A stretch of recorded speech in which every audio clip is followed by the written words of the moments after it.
Dengan Mbak Fitri, betul ya? Iya, betul. Oke, baik. Mbak Fitri, sebelumnya perkenalkan, nama saya Imelda Inar Anggraini. Bebas Mbak Fitri mau panggil saya dengan panggilan Imelda atau Yuniar, itu senyamannya Mbak Fitri. Dan Mbak Fitri mau panggil saya Bu atau Kak atau siapa, terserah Mbak Fitri ya, senyamannya Mbak Fitri aja. Oke, sebelum kesini tadi Mbak Fitri dari mana? Tadi dari rumah terus ke sini. Berarti nggak ada kesibukan apa-apa ya? Iya. Oke, baik. Kegiatannya, kesibukannya selama ini tuh? Ini kuliah sama kerja. Oke, jadi dua kegiatan dilakukan secara bersamaan gitu ya? Betul. Kerja apa Mbak Fitri? Kerja di kastan makanan. Kuliahnya berarti ambil pagi begitu? Iya. Untuk kerjanya itu tidak mengganggu perkuliahan kah? Alhamdulillah enggak, karena kan kuliahnya pagi, terus kerjanya habis pulang kuliah gitu sore. Gimana? Menurut Mbak Fitri dengan kuliah dan kerja ini, menurut Mbak Fitri gimana? Pastinya cukup melelahkan sih Kak ya kan. Tapi saya menikmatinya, jadi saya kayak sibuk terus gitu. Itu sih. Jadi lumayan nguras energi juga ya, betul. Pikiran juga. Iya. Karena kan dari pagi udah disuruh mikir, terus Sorenya kerja itu benar-benar nguras sih. Oke, baik. Saya senang sekali Mbak Fitri bisa menyempatkan waktu untuk hari ini bertemu saya. Dan pasti di sini Mbak Fitri tidak hanya ingin berkenalan dan mengobrol santai dengan saya, pasti ada yang ingin disampaikan. Iya, betul. Oke, baik. Sebelum Mbak Fitri bisa menceritakan apa yang ingin Mbak Fitri sampaikan, di sini saya ingin menyampaikan bahwa untuk pertemuan kita kali ini saya hanya ada waktu di 15 sampai 20 menit. Apakah Mbak Fitri berkenan atau ingin mereschedule ulang waktu yang lebih lama? Enggak, Cukup ya. Oke, baik. Sebelum itu, di sini saya ingin menyampaikan bahwasanya saya hanya sebagai fasilitator, yang dimana proses konseling kali ini itu lancar tidaknya tergantung Mbak Fitri. Jadi saya minta kerjasamanya agar Mbak Fitri bisa mencapai tujuannya yang ingin Mbak Fitri capai gitu ya. Iya. Oke, baik. Bisa diceritakan Mbak Fitri apa yang ingin Mbak Fitri ceritakan kepada saya? Nah, jadi gini Kak, kan saya baru kayak naik sepeda sendiri itu kan dari SMA. Terus waktu sepeda paling jauh tuh ya waktu kuliah ini. Nah, saya tuh sempat kecelakaan di daerah dekat kampus. Itu cukup parah sih Kak kecelakaannya. Itu kayak kecelakaan beruntun gitu. Jadi kayak mobil depan itu kayak mau putar balik, itu langsung putar balik.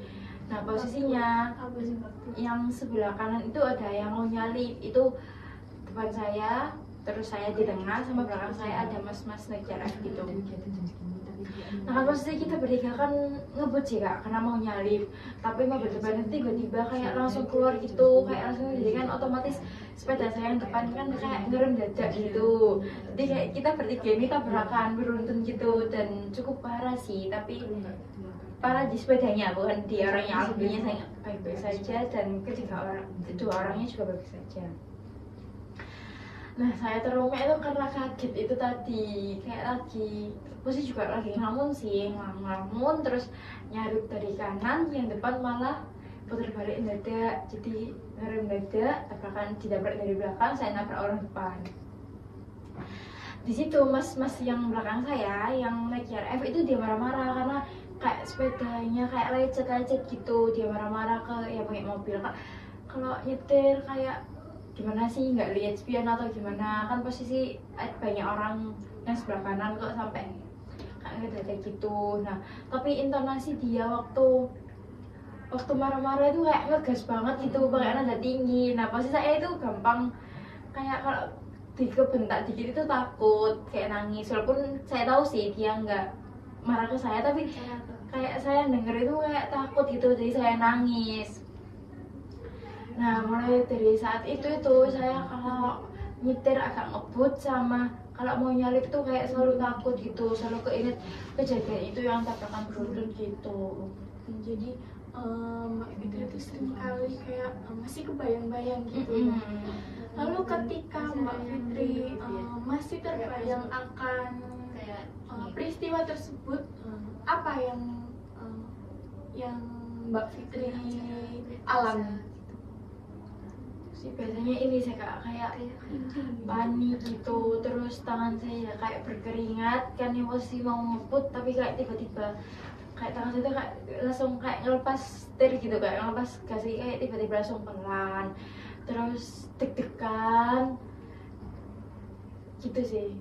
Jadi ketika trauma ini muncul, yang dialami Mbak Fitri ini ya, Mbak Fitri pasti jelas panik ya, panik, terus juga ngerasa kurang nyaman, terus juga perilaku yang muncul itu kayak berkeringat, deg-degan juga ya. Oke, baik. Jadi di sini saya bisa simpulkan pada masalah yang Mbak Fitri ceritakan, saya bisa simpulkan dari apa yang Mbak Fitri ceritakan tentang trauma yang Mbak Fitri alami. Di sini saya bisa menyimpulkan bahwasannya Mbak Fitri ingin trauma yang Mbak Fitri alami ini berkurang begitu ya. Perasaan cemas dari Mbak Fitri anak saya ini bisa Mbak Fitri atasi begitu ya. Baik. Di sini saya bisa membantu Mbak Fitri dengan teknik hipnoterapi, yang dimana teknik ini bisa meringankan pikiran-pikiran yang membuat Mbak Fitri panik dan juga mengurangi emosi yang tidak stabil pada diri Mbak Fitri begitu ya. Apakah Mbak Fitri paham atau ada di sini yang Mbak Fitri tanyakan? Paham ya. Oke, bisa sebelum kita mulai dalam prakteknya, sini saya ingin menjelaskan terlebih dahulu bagaimana cara prakteknya agar Mbak Fitri nanti lebih mudah dalam ini ya prakteknya. Oke, jadi Mbak Fitri bisa nyamankan duduk Mbak Fitri,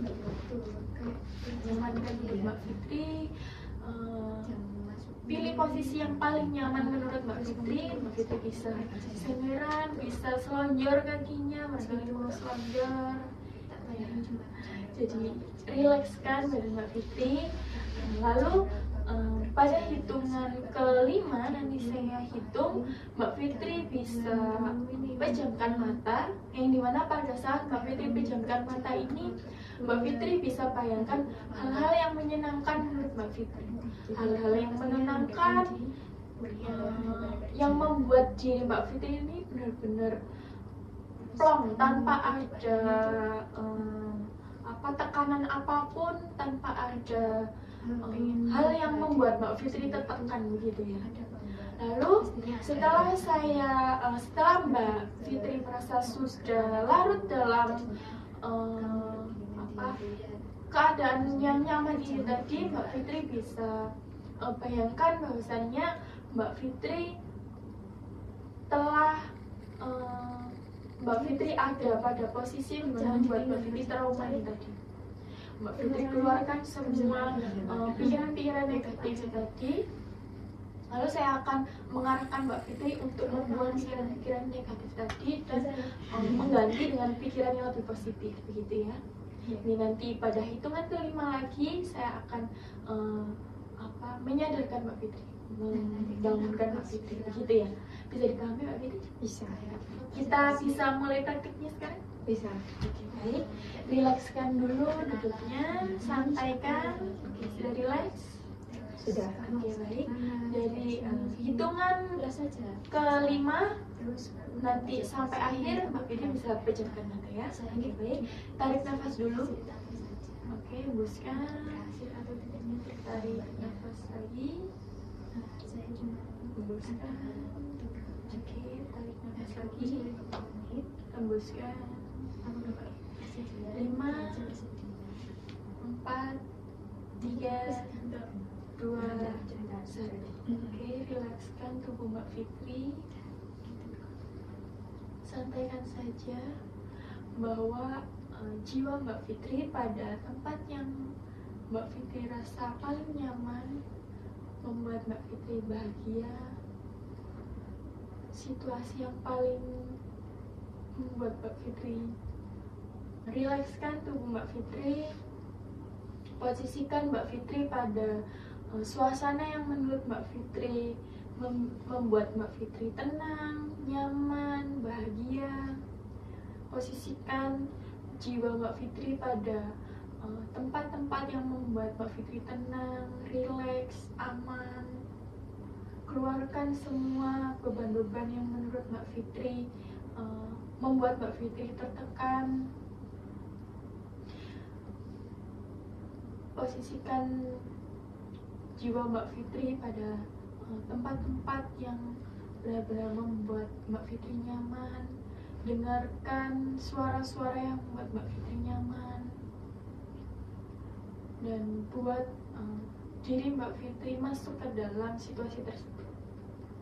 Jika dirasa Mbak Fitri sudah mulai masuk pada situasi tersebut, Mbak Fitri bisa acungkan jempol. Oke, baik, Mbak Fitri sudah merasa nyaman dan rileks ya. Nikmati suasana tersebut.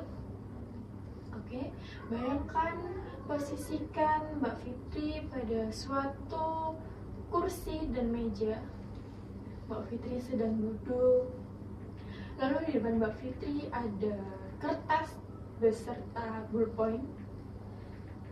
Silakan di situ Mbak Fitri menulis emosi-emosi yang tidak stabil menurut Mbak Fitri, trauma-trauma yang mengganggu Mbak Fitri, ketakutan yang Mbak Fitri alami. Tulis semua di situ. Tulis semua perasaan-perasaan yang mengganggu Mbak Fitri. Lihat ada tempat sampah di depan meja Mbak Fitri. Setelah Mbak Fitri selesai menulis perasaan-perasaan dan trauma-trauma yang Mbak Fitri alami, bisa Mbak Fitri ambil kertas tersebut, lalu Mbak Fitri robek, Mbak Fitri hancurkan kertas tersebut, lalu Mbak Fitri buang pada tempat sampah yang Mbak Fitri lihat di depan meja Mbak Fitri. Oke, sudah, Mbak Fitri buang jauh-jauh perasaan-perasaan yang mengganggu Mbak Fitri. Tanamkan pada jiwa Mbak Fitri bahwasannya trauma itu tidak berarti apa-apa pada Mbak Fitri. Semua ketakutan itu tidak berarti apa-apa pada Mbak Fitri.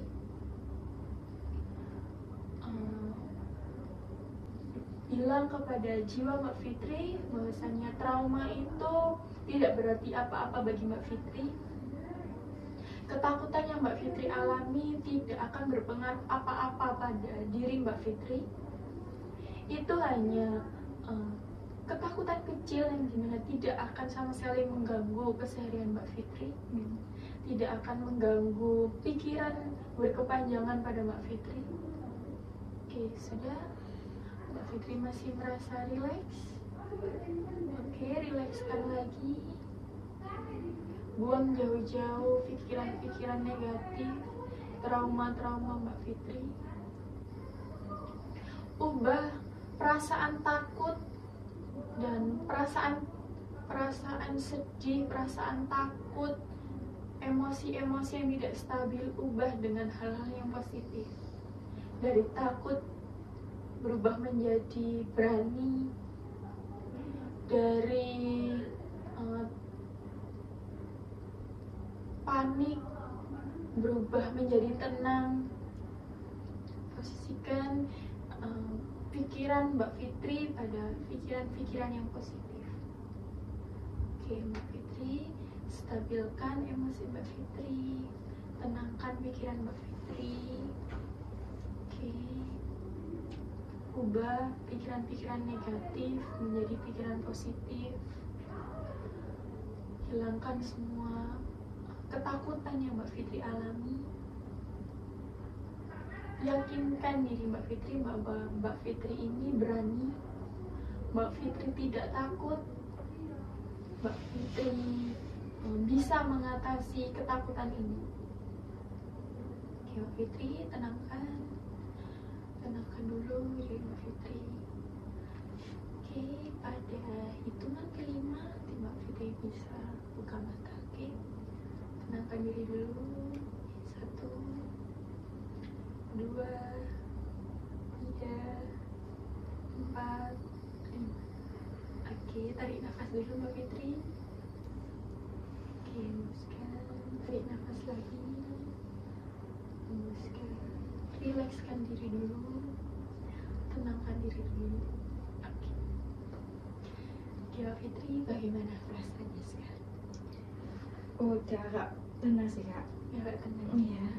Maksudnya pikiran-pikiran yang menurut Mbak Fitri terlalu mengganggu ini sudah mulai berkurang. Iya.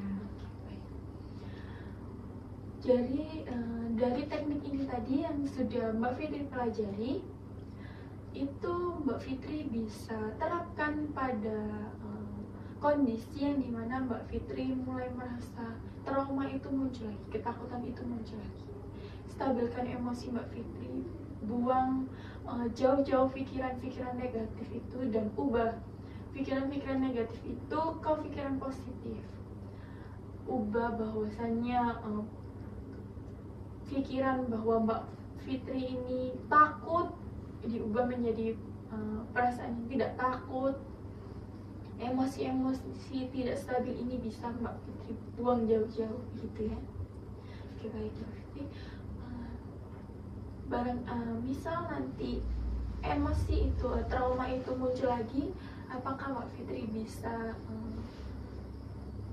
mempraktekannya sendiri? Bisa Kak? Bisa ya. Oke. Nanti bisa Mbak Fitri tulis ya. Jadi kapan mulai, pada situasi apa trauma ini muncul dan apakah berhasil atau tidak teknik ini tadi, bisa Mbak Fitri tulis. Nextnya kita ketemu lagi untuk kita evaluasi. Adakah perkembangan atau hanya stuck di pertemuan kita ini sama? Nanti misal tidak ada perkembangan, saya akan ubah ke teknik yang lain, begitu ya. Iya. Mbak Fitri bisa melaksanakan teknik ini berapa lama? Mau tenggat waktu yang berapa lama? Seminggu kah? Seminggu. Mau coba di seminggu dulu ya. Oke, baik. Berarti minggu depan kita atur jadwal ketemu lagi ya. Saya bisa menyesuaikan jadwal dari Mbak Fitri, jadi Mbak Fitri bisa kabari saya saja barangkali nanti ada perubahan jadwal ya. Oke, baik. Sebelum saya akhiri kali ini, ada yang ingin Mbak Fitri sampaikan? Ada yang ingin Mbak Fitri tanyakan kepada saya? Sudah sih Kak, udah nggak ada. Nggak ada ya. Oke, nanti misal ada yang ingin Mbak Fitri tanyakan kepada saya, bisa kabari saya ya. Oke, baik. Saya rasa cukup ya untuk pertemuan kita kali ini. Saya terima kasih sekali Mbak Fitri ya sudah meluangkan waktu dan juga sudah percaya kepada saya untuk mengatasi trauma dari Mbak Fitri ya. Saya juga makasih karena kalian udah dengerin cerita saya. Saya harap Mbak Fitri bisa konsisten ya untuk mencoba teknik ini tadi ya, agar trauma Mbak Fitri bisa berkurang gitu ya. Ya, mari Kak. Ya, terima kasih. Iya.